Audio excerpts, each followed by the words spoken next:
Venkat Prabhu sir and SP Charan sir 3 பேரும் சேர்ந்து ரஹ்மான் சாருக்கு ஒரு பாட்டு பாடியிருக்கோம். எனக்கு 18 ஒரு நண்பன் இருந்தால் அப்படின்னு செம்ம ஜாலியாக போச்சு அந்த ரெக்கார்டிங். ஆனால் எப்போ பாட சொன்னாரோ அவர் பாட மாட்டார். அந்த பாட்டு இவரும் பாட மாட்டாரு, எஸ்பி சரண் சாரும் பாட மாட்டாரு. கங்கையமரன் சார் கிட்ட அப்படியெல்லாம் கூட கேட்டு பார்த்தேன், முடியாது அப்படின்ட்டு போயிடுவாரு. இன்னைக்கு பாடுவார் மேம், நீங்க இருக்கீங்க. நான் பாடலாம், இன்னைக்கு பிரச்சனை இல்லை. ஆனால் அவர் பாட மாட்டாருங்கிறதா சொல்லுங்க. இல்லை அப்படி நினைக்காதீங்க மேம். அவங்க வாய்ஸ் கேட்டு ரொம்ப நாள் ஆச்சு. எனக்கும் அவர் ஃபேவரேட்ன்றனால அவர் வாய்ஸை கேட்கணும்னு ஆசைப்பட்டுட்டு இருக்கேன். அண்ணா அவங்க அந்த பாட்டை வேற எடுத்து அந்த கொடுத்தாங்க. பாட்டுலாம் எனக்கு நிஜமா ஞாபகம் இல்லை. அது ஒரு நண்பன் இருந்தால் கையோடு பூமியை சுமந்திடலாம் தொடுவானம் பக்கமே தொட வேண்டும் நண்பனே நம். ஓகே கரெக்ட், அதுதான் சூப்பர். ஏதோ ஞாபகம் இல்லை ரொம்ப நிஜமா. அப்ப ஞாபகம் இருக்க பாட்டு பாடுங்க சார்.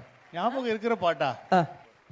அவங்க அவங்க அவங்க சாங்கா, அவங்க பாடின பாட்டு? இல்ல. உங்க 2 பேருக்கும் எது ஓகேவா பண்ணீங்கன்னா இல்ல உங்க படத்துல உள்ள ஒரு சாங்கா கூட இருக்கலாம். எவரும் சொல்லாமலே பூக்களும் வாசம் வீசுது